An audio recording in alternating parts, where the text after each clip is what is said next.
Ikhwani, salam alaikum, j'espère que vous allez bien.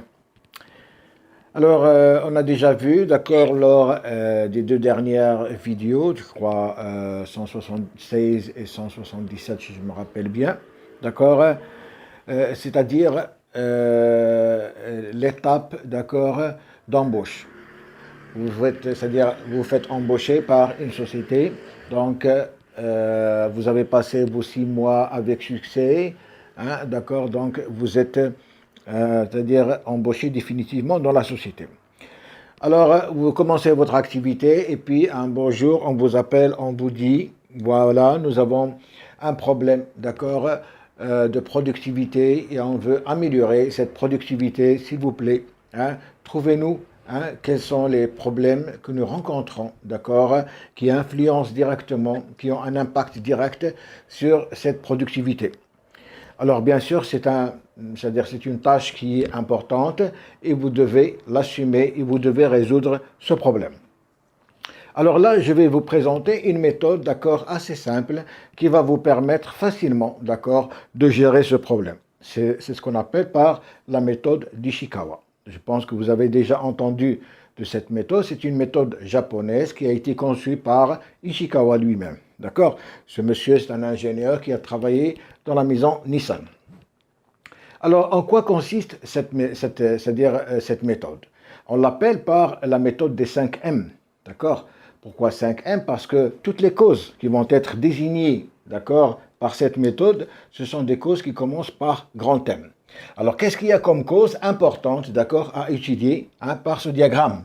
Vous avez la cause méthode, d'accord? Vous voyez, elle commence par un grand M. Et la cause méthode, bien sûr, c'est le process. Hein? Et comme j'ai dit, c'est-à-dire lors de mes dernières vidéos, vous devez être, c'est-à-dire vous devez être censé connaître le process, c'est-à-dire la production. Alors, la méthode, c'est-à-dire c'est le process, c'est la façon de réaliser le produit. Et vous avez bien sûr la matière. Donc, le produit que vous allez réaliser, automatiquement, vous allez le réaliser avec une certaine matière. Donc, vous devez également, c'est-à-dire mettre devant vous, hein, dans votre étude, la matière. Et vous avez également le milieu, c'est-à-dire vous vous trouvez dans une zone où peut-être il y a une concurrence, d'accord, que vous devez étudier. Ça aussi, c'est important. Et votre produit, vous allez le réaliser avec un matériel donné, d'accord. Donc, vous devez étudier ce matériel et voir, c'est-à-dire est-ce qu'il s'arrête, voir est-ce que l'entretien de ce matériel, il est fait avec une équipe, par exemple, performante, est-ce que vous avez de l'entretien préventif, est-ce que vous avez un programme, etc. Et bien sûr, en fin de compte, vous avez la main-d'œuvre. La main-d'œuvre, est-ce qu'elle est qualifiée? D'accord? Est-ce que c'est une main-d'œuvre qui fait les interventions dans un temps très bref, etc. Donc, vous voyez, nous avons ici 5 causes principales. Et les 5 causes, elles commencent toutes par un grand thème. C'est pour ça qu'on appelle, hein, ce diagramme d'Ishikawa par les 5 M. Donc, ces 5 causes, hein, vous allez vous les mettre, hein, devant vos yeux. Hein. Vous devez les étudier. Et bien sûr, ces causes, c'est les causes principales. Vous pouvez ajouter d'autres causes. Mais déjà, avec les 5 causes que vous avez ici, hein, vous devez sortir pour chaque cause, d'accord, les problèmes, d'accord, qui sont, c'est-à-dire, vous devez imputer les différents problèmes à chacune de ces causes. Alors, comment vous allez tracer votre diagramme d'Ishikawa? Alors, le diagramme d'Ishikawa, bien sûr, c'est-à-dire, on peut le tracer c'est-à-dire, en 4 étapes. Alors, la première étape, bien sûr, vous allez cibler, hein, c'est-à-dire les faits.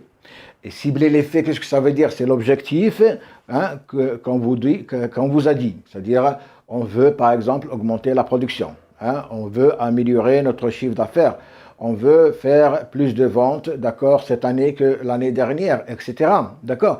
Ça, c'est l'objectif. Et cet objectif, il est en bout, d'accord, c'est-à-dire de ce diagramme. C'est-à-dire, si vous voulez, hein, c'est le résultat qu'on cherche. On cherche ce résultat. Et vous avez bien sûr, hein, sur cette ligne importante, d'accord, vous avez les branches. Vous avez 5 branches. Et chaque branche, c'est-à-dire, elle correspond à l'une des causes que nous avons citées. C'est-à-dire, sur une branche, vous allez marquer la méthode, sur l'autre, vous allez marquer la matière, sur une autre branche, vous allez marquer milieu, sur une autre branche, le matériel, et sur la dernière branche, vous allez marquer la main-d'œuvre. Donc, votre diagramme, déjà, c'est-à-dire, vous avez constitué votre diagramme, d'accord, avec comme, c'est-à-dire, cible principale, hein, c'est l'objectif que vous faites fixer, et vous avez les différentes, c'est-à-dire les 5 M, d'accord, que vous avez placés sur les branches. Et bien sûr, pour chaque cause, hein, c'est là où commence le travail. Hein. Pour chaque cause, vous allez, c'est-à-dire, voir un peu, c'est-à-dire, quels sont les problèmes qui existent, par exemple, pour le process. Est-ce que nous avons un problème dans le process, hein? Donc, vous allez devoir discuter avec le personnel, hein, de la production, avec les différents membres c'est-à-dire qui sont concernés par la réalisation, c'est-à-dire par le process de ce produit, et vous allez voir quelles sont, d'accord, les causes. Vous allez découvrir les différentes failles du process, d'accord. Est-ce que vous allez découvrir, hein, vous allez prendre, c'est-à-dire les failles les plus importantes, hein, les failles les plus importantes, et vous allez les marquer, d'accord, c'est-à-dire en dessous, d'accord, de la branche, par exemple, méthode, vous allez marquer en dessous les différentes failles, hein, les failles principales que vous avez trouvées. Vous allez faire la même chose pour la matière, d'accord. Vous allez vous dire, est-ce que c'est une matière de première qualité, hein, est-ce que c'est une matière qui répond aux normes, est-ce que les gens aiment cette matière, etc.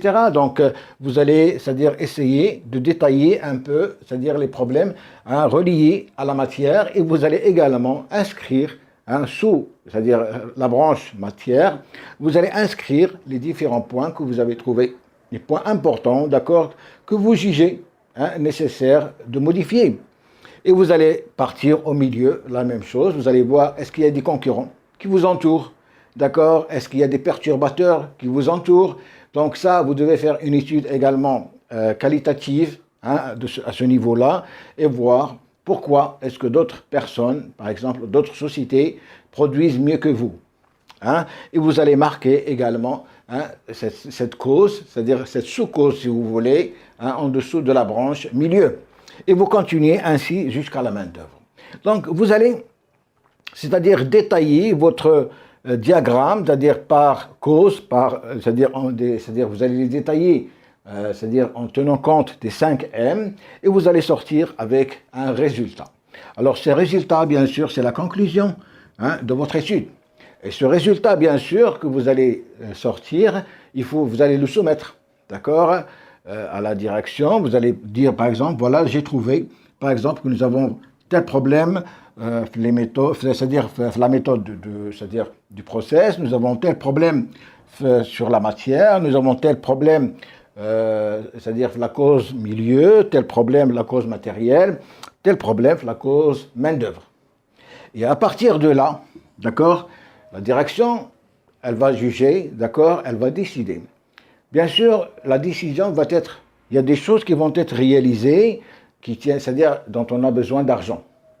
Alors, si la société a de l'argent, donc, et elle est convaincue par ce que vous avez présenté, donc ils vont lancer, par exemple, les modifications que vous avez demandées. Sinon, ils vont faire un programme, par exemple, pour étaler, hein, ce que vous avez demandé sur quelques années. Il y a des choses, par exemple, qui peuvent être faites tout de suite. Hein. Le milieu, par exemple, c'est une étude qualitative à faire, d'accord? Donc, vous pouvez faire cette étude, elle ne nécessite pas d'argent, donc vous allez voir tout simplement pourquoi est-ce que vos concurrents, par exemple, font un chiffre d'affaires mieux que vous?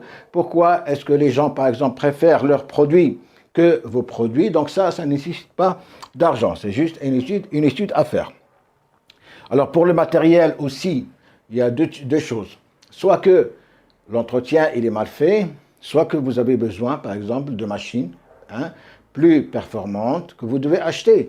Donc tout ça, vous allez étudier avec la direction, d'accord, qui va, d'accord, juger de l'opportunité de la chose. Pour la main-d'œuvre, vous allez dire, par exemple, que nous avons besoin de former notre personnel, nous avons besoin, par exemple, de faire des stages pour certaines personnes, etc. L'essentiel dans tout ça, c'est que vous avez présenté une étude. Vous êtes, c'est-à-dire, vous êtes capable de présenter une étude à la direction et de sortir avec un résultat à partir de ce diagramme d'Ishikawa. D'accord ? Donc, c'est ce qui est important dans ce diagramme, c'est-à-dire qu'il prend les 5 causes, d'accord, et vous allez pouvoir détailler ces 5 causes sur le diagramme. C'est un diagramme qui vous démontre, d'accord, sur lequel vous voyez un peu les différents problèmes.